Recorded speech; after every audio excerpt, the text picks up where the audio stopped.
ಭುವನೇಶ್ವರಿ ಅನಾವರಣ ಸಮಾರಂಭದಲ್ಲಿ ಮುಖ್ಯ ಅತಿಥಿಗಳಾಗಿ ಭಾಗವಹಿಸಿರ್ತಕ್ಕಂಥ ಕರ್ನಾಟಕ ವಿಧಾನಸಭೆಯ ಅಧ್ಯಕ್ಷರಾದಂಥ ಯುಟಿ ಖಾದರ್ ಅವರ, ಸರ್ಕಾರದ ಉಪಮುಖ್ಯಮಂತ್ರಿಗಳಾದಂಥ ಶ್ರೀ ಡಿ.ಕೆ. ಶಿವಕುಮಾರ್ ಅವರ, ಹಿರಿಯ ಸಚಿವರಾದಂಥ ಶ್ರೀ ರಾಮಲಿಂಗಾರೆಡ್ಡಿ ಅವರ,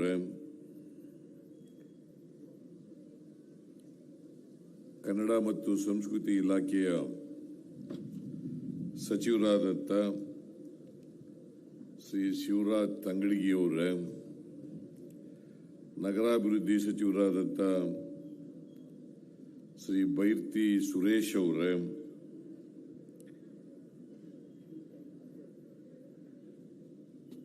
ಮುಖ್ಯ ಸಚೇತಕರಾದಂಥ ಸಲೀಂ ಅಹಮದ್ ಅವರ, ದೆಹಲಿ ಪ್ರತಿನಿಧಿ ಹಾಗೂ ಮಾಜಿ ಮುಖ್ಯಮಂತ್ರಿಗಳಾದಂಥ ಶ್ರೀ ಜಯಚಂದ್ರ ಅವರ, ಮುಖ್ಯಮಂತ್ರಿಗಳ ರಾಜಕೀಯ ಕಾರ್ಯದರ್ಶಿಗಳಾದಂಥ ಶ್ರೀ ನಸೀರ್ ಅಹಮದ್ ಅವರ,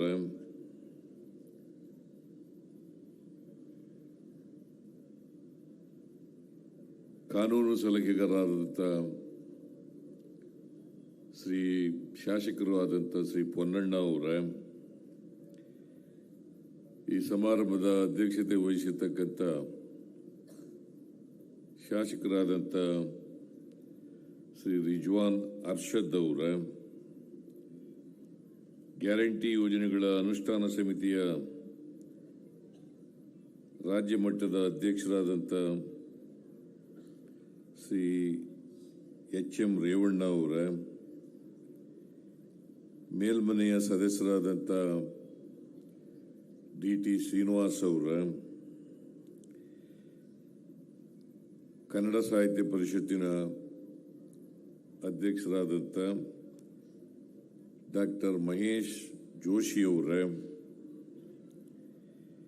ಕನ್ನಡ ಅಭಿವೃದ್ಧಿ ಪ್ರಾಧಿಕಾರದ ಅಧ್ಯಕ್ಷರಾದಂಥ ಶ್ರೀ ಪುರುಷೋತ್ತಮ ಬಿಳಿಮಲೆ ಅವರ, ಪುಸ್ತಕ ಅಭಿವೃದ್ಧಿ ಪ್ರಾಧಿಕಾರದ ಅಧ್ಯಕ್ಷರಾದಂಥ ಶ್ರೀ ಮಾನಶ ಅವರ, ಕುವೆಂಪು ಭಾಷಾ ಭಾರತಿ ಅಧ್ಯಕ್ಷರಾದಂಥ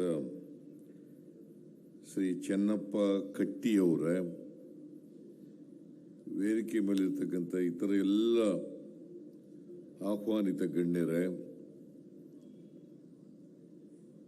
ಎಲ್ಲ ಅಧಿಕಾರಿ ಸ್ನೇಹಿತರೆ, ಇಲ್ಲಿ ನೆರೆದಿರ್ತಕ್ಕಂಥ ಎಲ್ಲ ಆತ್ಮೀಯ ಕನ್ನಡದ ಅಭಿಮಾನಿಗಳೇ, ಸೋದರ ಸೋದರಿಯರೇ, ಮಾಧ್ಯಮದ ಗೆಳೆಯರೇ, ಇವತ್ತು ಒಂದು ಐತಿಹಾಸಿಕವಾದಂಥ ದಿನ. ಈ ದಿನ ಕನ್ನಡ ತಾಯಿ ಭುವನೇಶ್ವರಿ ದೇವಿಯ ಪ್ರತಿಮೆಯ ಉದ್ಘಾಟನೆಯನ್ನ ನಾವೆಲ್ಲರೂ ಕೂಡ ಅನಾವರಣಗೊಳಿಸಿದ್ದೇವೆ. ನಾನು ಅತ್ಯಂತ ಸಂತೋಷದಿಂದ ಈ ಪ್ರತಿಮೆಯನ್ನ ಅನಾವರಣಗೊಳಿಸಿದ್ದೇವೆ.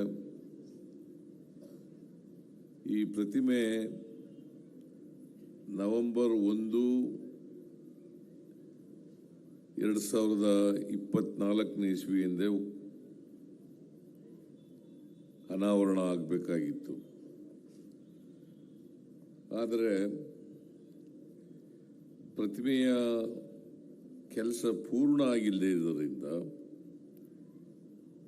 ನವೆಂಬರ್ 1, 2023ಕ್ಕೆ ನಾವು 24ಕ್ಕೆ ನಾವು ಅನಾವರಣ ಮಾಡಲಿಕ್ಕಾಗಲಿಲ್ಲ. ಡಿಸೆಂಬರ್ನಲ್ಲಿ ಅದು ಪೂರ್ಣ ಆಗಿ ಅನಾವರಣಕ್ಕೆ ರೆಡಿ ಆಯಿತು. ಆದರೆ ನಾನು ಹೇಳಿದೆ ಜನವರಿದಲ್ಲಿ ಮಾಡೋಣ ಅಂತೇಳಿ ತಂಗಡಿಯವರಿಗೆ ಹೇಳಿದೆ. ಹಾಗಾಗಿ ಇವತ್ತು ಅನಾವರಣಗೊಳ್ತಾ ಇದೆ. ಈ ಪ್ರತಿಮೆ ವಿಧಾನಸೌಧದ ಆವರಣದಲ್ಲಿ ಆಗ್ತಾ ಇರ್ತಕ್ಕಂಥದ್ದು.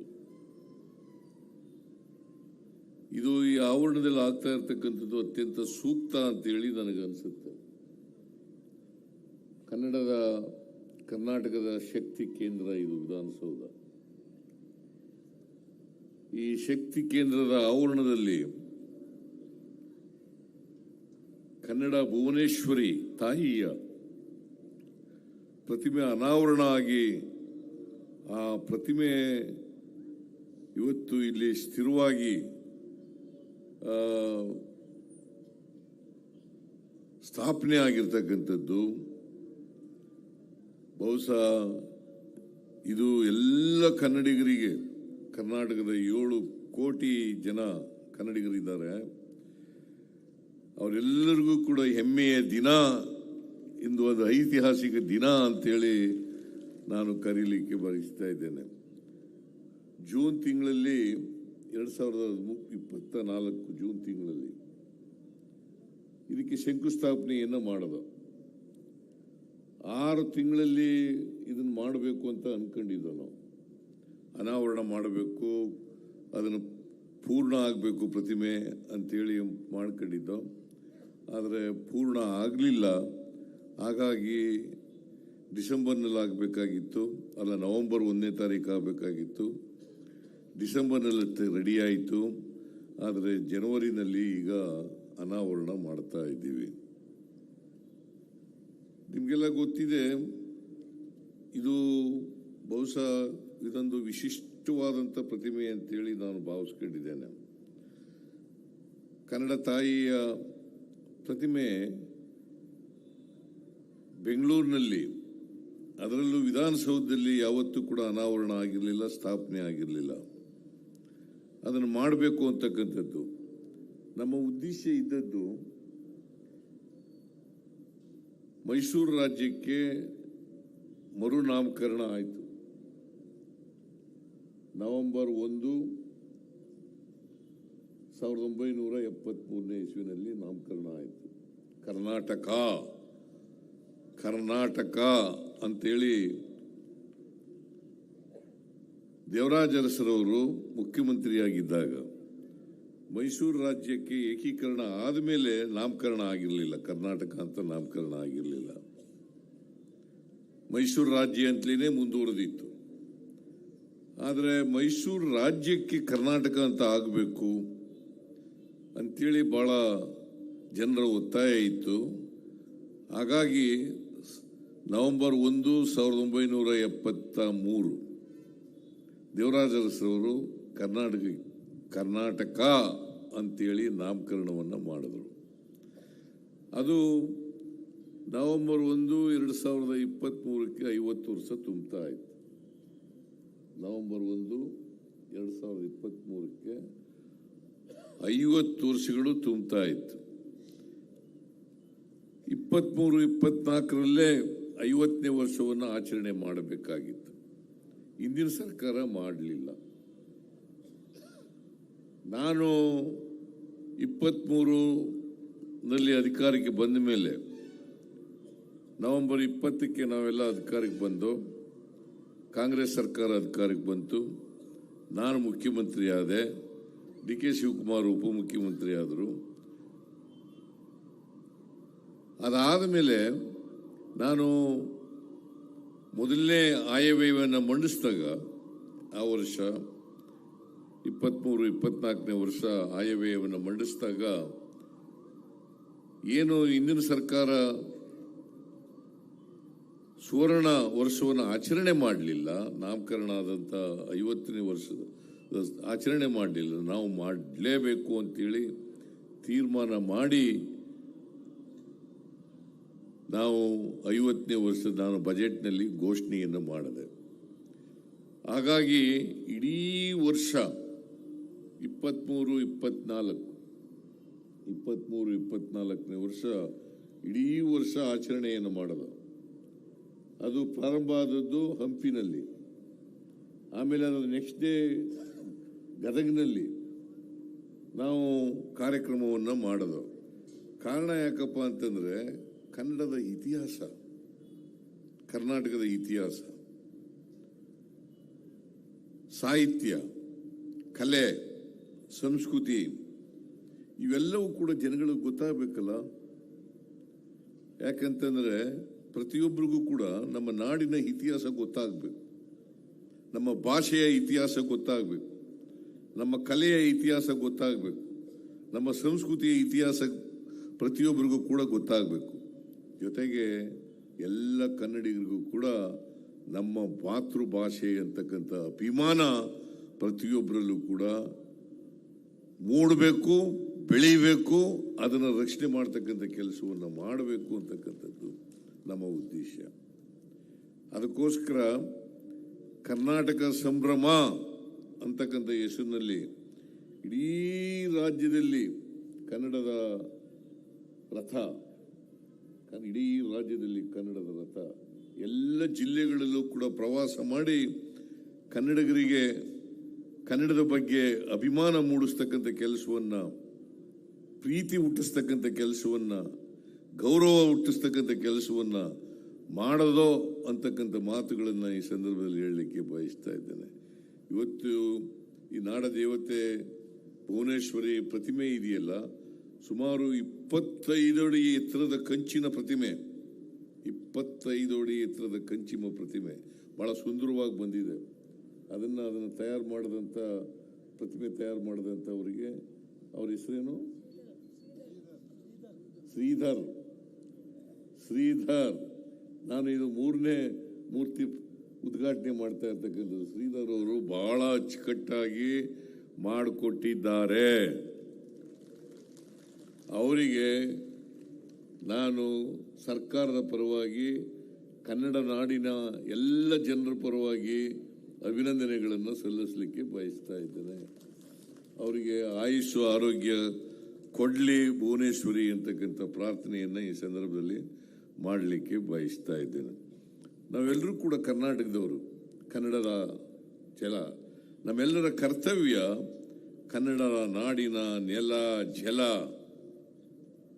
ಭಾಷೆ, ಕಲೆ, ಸಾಹಿತ್ಯ, ಸಂಸ್ಕೃತಿ ಇದನ್ನು ಮೈಗೂಡಿಸ್ಕೊಳ್ಬೇಕಾಗಿರ್ತಕ್ಕಂಥದ್ದು ಮತ್ತು ಅದನ್ನು ಬೆಳೆಸಬೇಕಾಗಿರ್ತಕ್ಕಂಥದ್ದು, ಅದನ್ನು ಅಭಿಮಾನದಿಂದ ಕಾಣ್ತಕ್ಕಂಥದ್ದು ನಮ್ಮೆಲ್ಲರ ಕರ್ತವ್ಯ ಅಂತಕ್ಕಂಥ ಮಾತುಗಳನ್ನು ಈ ಸಂದರ್ಭದಲ್ಲಿ ಹೇಳಲಿಕ್ಕೆ ಬಯಸ್ತಾ ಇದ್ದೇನೆ. ಅದಕ್ಕಾಗಿ ಇಡೀ ರಾಜ್ಯದಲ್ಲಿ ಕರ್ನಾಟಕ ಹೆಸರಾಯಿತು, ಕನ್ನಡ ಉಸಿರಾಗಲಿ ಅಂತಕ್ಕಂಥ ಘೋಷ ವಾಕ್ಯದೊಡನೆ ಕರ್ನಾಟಕ ಹೆಸರಾಯಿತು ಕರ್ನಾಟಕ, ಹೆಸರಾಯಿತು ಕರ್ನಾಟಕ, ಉಸಿರಾಯಿತು ಕನ್ನಡ. ಕನ್ನಡ ನಮ್ಮ ಉಸಿರಾಗಬೇಕು, ಅದು ಕನ್ನಡ. ಕಾರಣ ಯಾಕಪ್ಪ ಅಂತಂದ್ರೆ ನಾವೆಲ್ಲೇ ಹೋದ್ರೂ ಕೂಡ ಕರ್ನಾಟಕದ ಮೂಲೆ ಮೂಲೆಗಳಲ್ಲಿ ನಾನು ಕನ್ನಡಿಗ, ನನ್ನ ಮಾತೃಭಾಷೆ ಕನ್ನಡ ಅಂತಕ್ಕಂಥ ಹೆಮ್ಮೆ, ಅದೊಂದು ಆ ಗೌರವ, ಆ ಅಭಿಮಾನ ಪ್ರತಿಯೊಬ್ಬ ಕನ್ನಡಿಗರಲ್ಲೂ ಕೂಡ ಬರಬೇಕು. ಅದು ಬಂದಾಗ ಮಾತ್ರ ಕನ್ನಡ ಭಾಷೆ ಸಾರ್ವಭೌಮ ಭಾಷೆ ಆಗಲಿಕ್ಕೆ ಸಾಧ್ಯ. ನಮ್ಮ ಭಾಷೆಯಲ್ಲಿ ಕಲಿಬೇಕು, ನಮ್ಮ ಭಾಷೆಯಲ್ಲಿ ಮಾತನಾಡಬೇಕು. ನಾನು ಬೇರೆ ಭಾಷೆ ದ್ವೇಷಿಸಬೇಕು ಅಂತ ಹೇಳಕ್ ಹೋಗಲ್ಲ, ಬೇರೆ ಭಾಷೆನೂ ಕಲಿಬೇಕು. ಆದರೆ ಕನ್ನಡಕ್ಕೆ ಪ್ರಾಧಾನ್ಯತೆ ಇರಬೇಕು ಅಂತಕ್ಕಂಥದ್ದನ್ನು ಮರೀಲಿಕ್ಕೆ ಸಾಧ್ಯ ಇಲ್ಲ. ಕನ್ನಡ ನಮ್ಮ ಮಾತೃಭಾಷೆ, ಈ ನೆಲದ ಭಾಷೆ. ನಾನು ಕನ್ನಡ ಕಾವಲು ಸಮಿತಿ ಅಧ್ಯಕ್ಷನಾಗಿದ್ದೆ.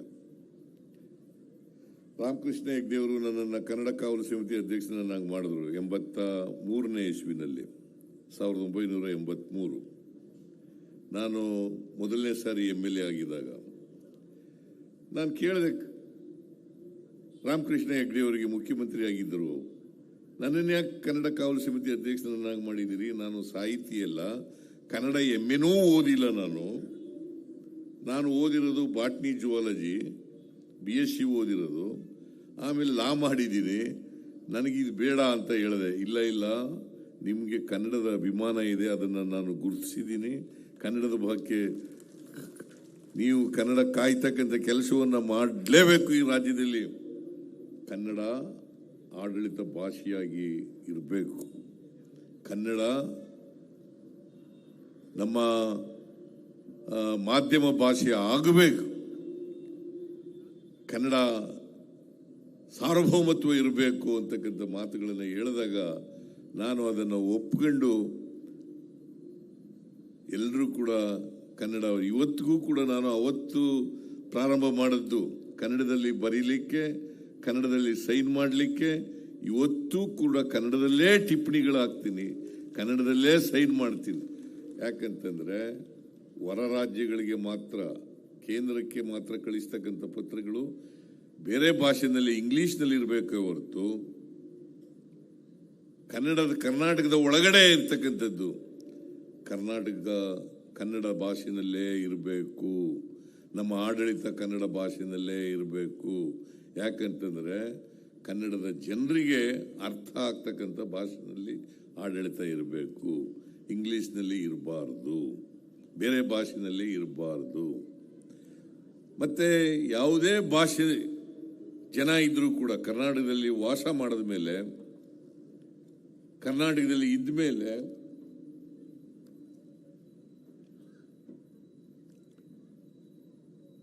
ಕನ್ನಡವನ್ನು ಕಲೀಲೇಬೇಕು.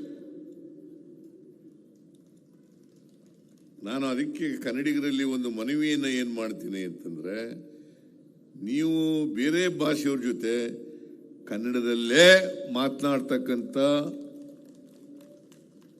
ಕೆಲಸವನ್ನು ಮಾಡಬೇಕು ಅಲ್ವಾ? ಅವ್ರ ಭಾಷೆಯಲ್ಲಿ ಮಾತಾಡಕ್ಕೆ ಹೋಗ್ಬಾರದು. ನಮ್ಮ ಭಾಷೆ ಅವ್ರಿಗೆ ಕಲಿಸ್ಬೇಕು ಹೊರತು ಅವ್ರ ಭಾಷೆ ನಾವು ತಪ್ಪಾಗಿ ಮಾತಾಡಲಿಕ್ಕೆ ಹೋಗಬಾರದು. ಹಾಗಾಗಿ ಕರ್ನಾಟಕದಲ್ಲಿ ಬೇರೆ ಭಾಷೆಯವರು ಕನ್ನಡ ಕಲಿದೇನೆ ಬದುಕ್ತಕ್ಕಂಥ ವಾತಾವರಣ ನಿರ್ಮಾಣ ಆಗ್ಬಿಟ್ಟದೆ. ಆದರೆ ಬೇರೆ ರಾಜ್ಯಗಳಲ್ಲಿ ಹಂಗಿಲ್ಲ. ತಮಿಳುನಾಡಿನಲ್ಲಿ ಹಂಗಿಲ್ಲ, ಕೇರಳದಲ್ಲಿ ಹಂಗಿಲ್ಲ, ಆಂಧ್ರದಲ್ಲಿ ಹಂಗಿಲ್ಲ, ತೆಲಂಗಾಣದಲ್ಲಿ ಹಂಗಿಲ್ಲ, ಮಹಾರಾಷ್ಟ್ರದಲ್ಲಿ ಹಂಗಿಲ್ಲ. ನಮ್ಮ ರಾಜ್ಯದಲ್ಲಿ ಮಾತ್ರ ಕನ್ನಡ ಕಲಿದೇನೆ ಅನೇಕ ಜನ ಇರ್ತಕ್ಕಂಥ ಪರಿಸ್ಥಿತಿ ಇದೆ. ಅದಕ್ಕೋಸ್ಕರ ನಾವು ಕರ್ನಾಟಕದಲ್ಲಿ ಕನ್ನಡದ ವಾತಾವರಣವನ್ನು ನಿರ್ಮಾಣ ಮಾಡಬೇಕು. ಕನ್ನಡದ ವಾತಾವರಣ ನಿರ್ಮಾಣ ಮಾಡಬೇಕು. ಕನ್ನಡ ಅನಿವಾರ್ಯ ಆಗಬೇಕು. ಅದು ನಮ್ಮ ಕರ್ತವ್ಯ ಆಗಬೇಕು. ಅದಕ್ಕೋಸ್ಕರ ನಾವು ಪ್ರತಿಯೊಬ್ಬರು ಕೂಡ ನಾವು ಉದಾರವಾದಿಗಳಾಗಬಾರದು ಅಂತ ಹೇಳಕ್ಕೆ ಹೋಗಲ್ಲ. ನಾನು ಉದಾರವಾದಿಗಳಾಗಿ, ಆದರೆ ಭಾಷೆ ವಿಷಯದಲ್ಲಿ ಉದಾರವಾದಿಗಳಾಗಿ ಕನ್ನಡಕ್ಕೆ ಕುತ್ತು ಬರ್ತಕ್ಕಂಥ ಕೆಲಸವನ್ನು ಮಾಡಬಾರದು ಅಂತಕ್ಕಂಥ ಮನವಿಯನ್ನು ಮಾಡಲಿಕ್ಕೆ ಬಯಸ್ತಾ ಇದ್ದೇನೆ. ಅದಕ್ಕೋಸ್ಕರ ಈ ಭುವನೇಶ್ವರಿ ಪ್ರತಿಮೆಯನ್ನು ನಾವು ಮಾಡಿರ್ತಕ್ಕಂಥದ್ದು ಯಾಕಪ್ಪ ಅಂತಂದರೆ, ಭುವನೇಶ್ವರಿ ನಮ್ಮನ್ನೆಲ್ಲ ರಕ್ಷಣೆ ಮಾಡ್ತಕ್ಕಂಥದ್ದು ನಾಡದೇವತೆ. ಆ ನಾಡದೇವತೆ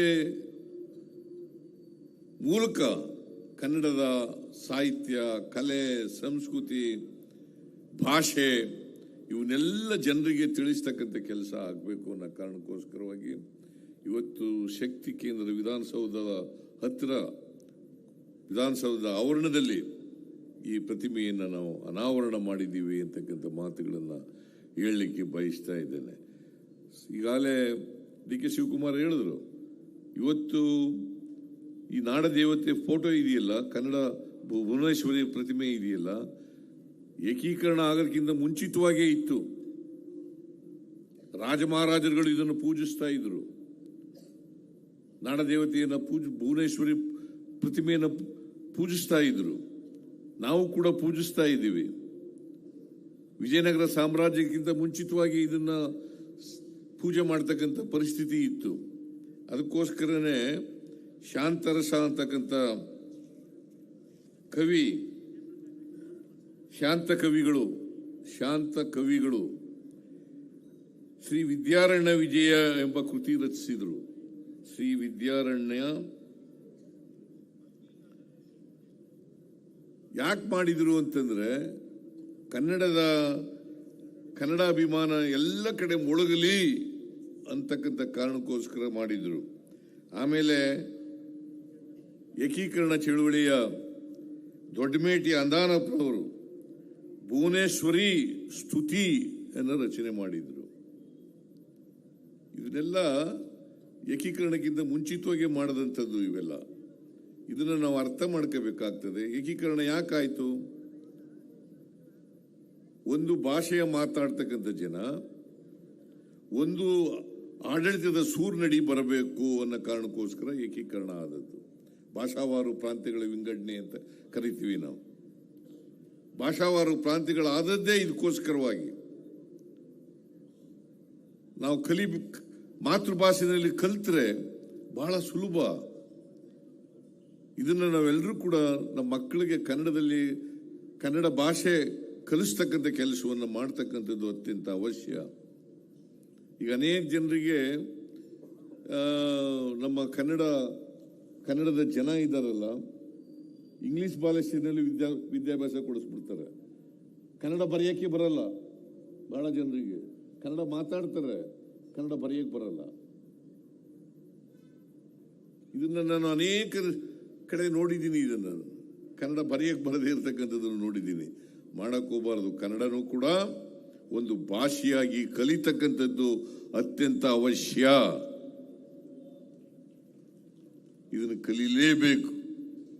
ಕನ್ನಡಿಗರಾದ ನಾವೆಲ್ಲರೂ ಕೂಡ ಕಲಿಬೇಕು ಅಂತಕ್ಕಂಥ ಮಾತುಗಳನ್ನು ಹೇಳಿ ನಮ್ಮೆಲ್ಲರಿಗೂ ಕೂಡ ಈ ಭುವನೇಶ್ವರಿ ತಾಯಿ ಆಶೀರ್ವಾದವನ್ನು ಮಾಡಲಿ.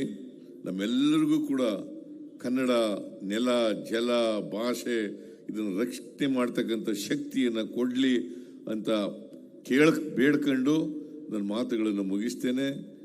ಜೈ ಹಿಂದ್, ಜೈ ಕರ್ನಾಟಕ, ಜೈ ಕನ್ನಡ ಮಾತೆ, ಜೈ ಭುವನೇಶ್ವರಿ. ಆಮೇಲೆ ನಮ್ಮ ತಂಗಡಿಗೆಯವರು ಚೀಟಿ ಕೊಟ್ಟಿದ್ದಾರೆ ಒಂದು. ಏನಪ್ಪ ಅಂತಂದ್ರೆ ಕನ್ನಡ ಹೋರಾಟಗಾರರ ಮೇಲಿನ ಕೇಸ್ಗಳನ್ನು ವಾಪಸ್ ಪಡಿಬೇಕು ಅಂತ ಹೇಳಿದ್ದಾರೆ. ನೋಡಿ, ಯಾರೋ ಕೈ ಎತ್ತಾ ಇದ್ದಾರೆ ಈಗ ಅಲ್ಲಿ. ಸಾರಾ ಗೋವಿಂದು ಕನ್ನಡ ಪರ ಹೋರಾಟ ಮಾಡದಂತ ಎಲ್ಲ ಕನ್ನಡಿಗರ ಮೇಲೆ ಏನೇನು ಕೇಸ್ಗಳು ಹಾಕಿದ್ದಾರೆ ಆ ಎಲ್ಲ ಕೇಸ್ಗಳನ್ನು ಕೂಡ ವಾಪಸ್ ತಗೋತೀವಿ. ಇನ್ನೇನಾರ ಹೇಳ್ಬೇಕಾ? ಸೊ ನಮ್ಮ ಸರ್ಕಾರ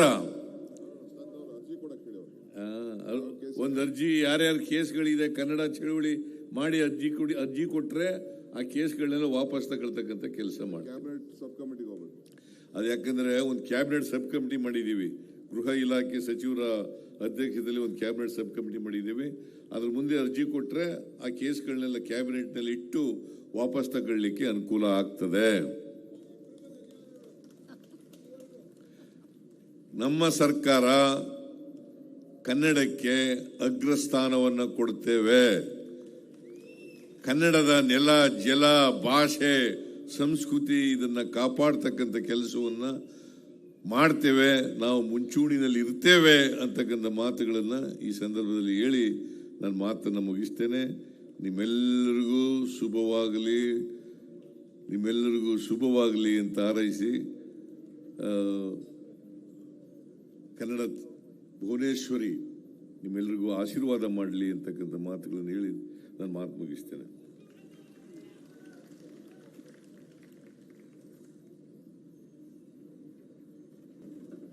ಅನಾವರಣಗೊಳಿಸಿದ್ದೇವೆ. ಈ ಪ್ರತಿಮೆ